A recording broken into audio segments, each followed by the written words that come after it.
Trying to predict the future is a discouraging and hazardous occupation because the prophet invariably falls between two stools. If his predictions sound at all reasonable, you can be quite sure that in 20 or at most 50 years, the progress of science and technology has made him seem ridiculously conservative. On the other hand, if by some miracle a prophet could describe the future exactly as it was going to take place, his predictions would sound so absurd, so far-fetched, that everybody would laugh him to scorn. This has proved to be true in the past, and it will undoubtedly be true, even more so, of the century to come. The only thing we can be sure of about the future is that it will be absolutely fantastic. So, if what I say now seems to you to be very reasonable, then I'll have failed completely.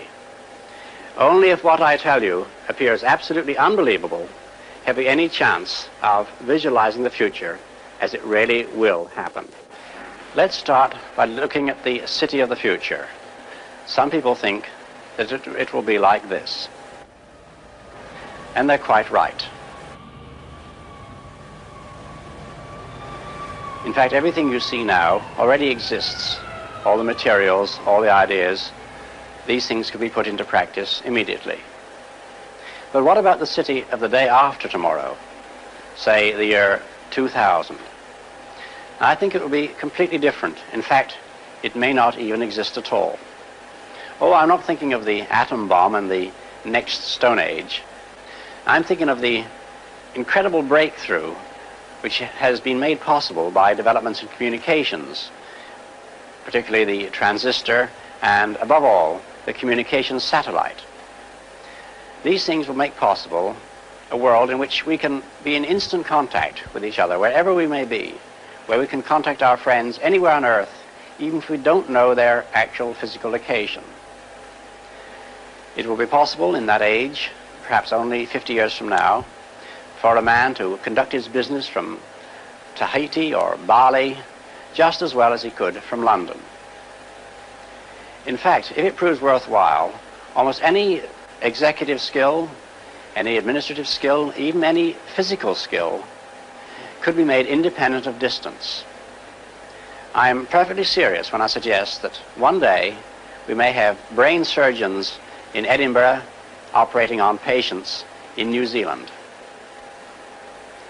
When that time comes, the whole world will have shrunk to a point, and the traditional role of the city as a meeting place for man would have ceased to make any sense.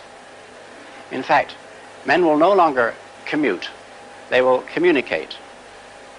They won't have to travel for business anymore, they'll only travel for pleasure.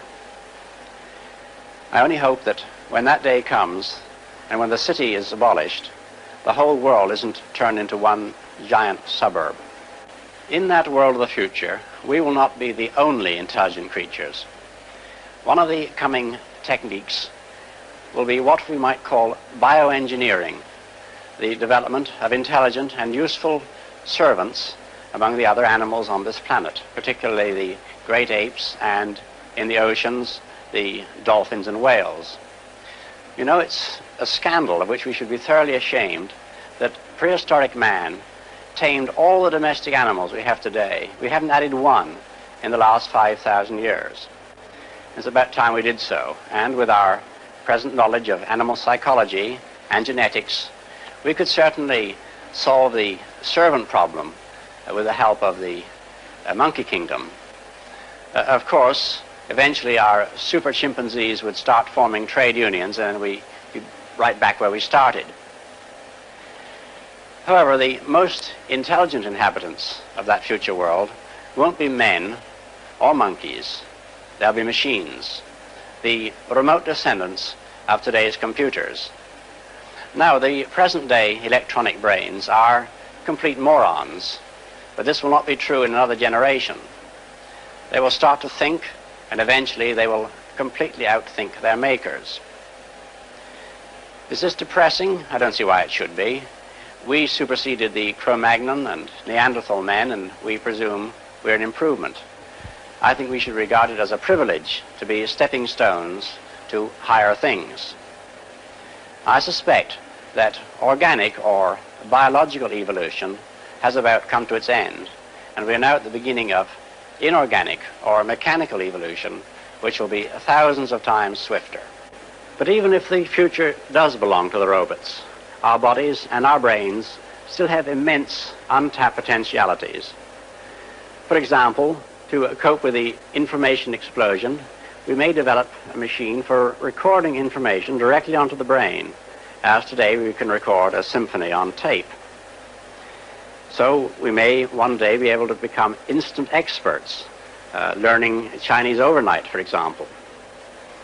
Or we may be able to recall completely memories of past events so that we seem to relive them. In fact, techniques are already known for doing this in a rather limited way at the present. Alternatively, we may prefer to totally erase past unpleasant memories.